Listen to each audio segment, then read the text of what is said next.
When you're going through a divorce, even if it's amicable, it is important to have an experienced advocate in your corner. Here in Chicago, attorney Jeffery Leving has made a career fighting for the rights of fathers. He shares the latest on responsible fatherhood and maintaining a positive relationship with your kids after separation. Thank you so much for being here. It was great being here. This must be a very difficult time of year for families who are in custody battles or fathers who are not getting to see their kids very often. Exactly, because right before the holidays, a lot of fathers have the expectation to be with their children, and a lot of children want to be with their dads. A lot of families want to be together, and there's a lot of visitation and parenting time interference now, and it's very unfortunate. It's sad. And you recently won a court case in which you were able to reunite a father with his daughters. Exactly. Great dad. An order of protection was entered against him ex parte. He wasn't in court. He had no legal right to even be in court to defend himself. And then he found out he couldn't even see his own daughters. And if he tried to, he would have to risk going to jail. Very sad.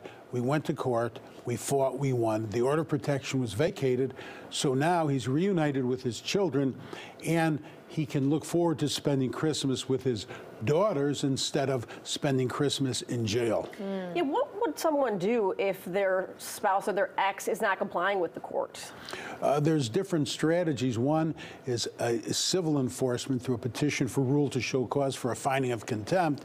In a situation like that, the wrongdoer could be incarcerated. Our goal isn't to incarcerate anybody, but it's something we do pursue if it's necessary to protect children and protect our clients. There's also a criminal statute that allows for the prosecution of parenting time and visitation interference, and I co-authored that law. It's an important law. On the third conviction, it's punishable by up to a year in jail. So there are different ways to protect visitation and parenting time interference. So what about if a father, though, is dealing with a large arrearance of child support and has that on the books hanging over their head? Does that interfere with their child support? I mean, being able to see their child? Well, it could, especially if they're fearful of being incarcerated for a non-payment of support. So what's his name? Well, the key is you get into court and seek relief, but fathers need to act proactively. They shouldn't wait until they're 60 years old and they have a $100,000 arrearage for a 40-year-old adult child. You want to work proactively when your children are minors. For instance, if you lose your job, you can't pay support, go into court on a petition to abate child support or at least reduce it, because child support just doesn't automatically just disappear. So there are legal strategies to use for protection so dads don't end up looking at jail time when they're not when they're not keeping up with the child bad support. guys. They're just dead broke. Yeah. You went to a recent symposium. Tell us about that. I put on a fatherhood symposium for the Illinois Council on Responsible Fatherhood, which I chair for the governor, and it was a great event. We had Judge Jessica Cologne-Sayre, a family court judge from Will County, lecture. She used to be a criminal judge. Great presentation, and I remember she lectured on the differences in criminal and family law. In criminal law, she said often you see defendants that are bad people at their best. In family law, you often see really good people at their worst. It's very, very different. Great lecture.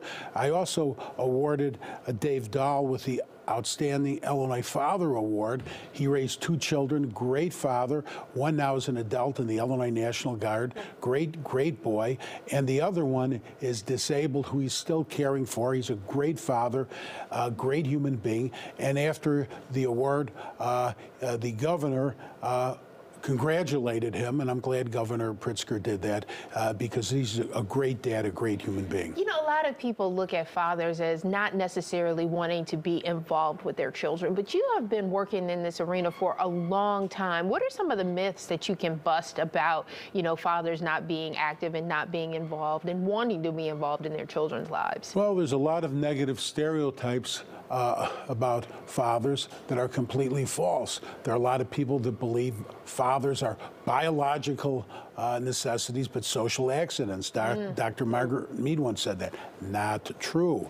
Father absence could have a horrific effect on children. Also, a lot of fathers that are unemployed or broke are considered deadbeat. They're not deadbeat, they're dead broke. Maybe the law may consider them deadbeats, but when you're broke and you have no money, especially if you're homeless and you can't even support yourself, how are you really a deadbeat father if you can't even survive? You're dead broke. All right. Well, see, this is an important conversation, and you can get more information by calling the number there on your screen or go to dadsright.com. There are a lot of there's a lot of information out there that a lot of fathers may not be aware of that could help them in their situation. And Jeffery Leving is here to help them along the way. Thank you so much for coming in. Well, thank you. We appreciate it.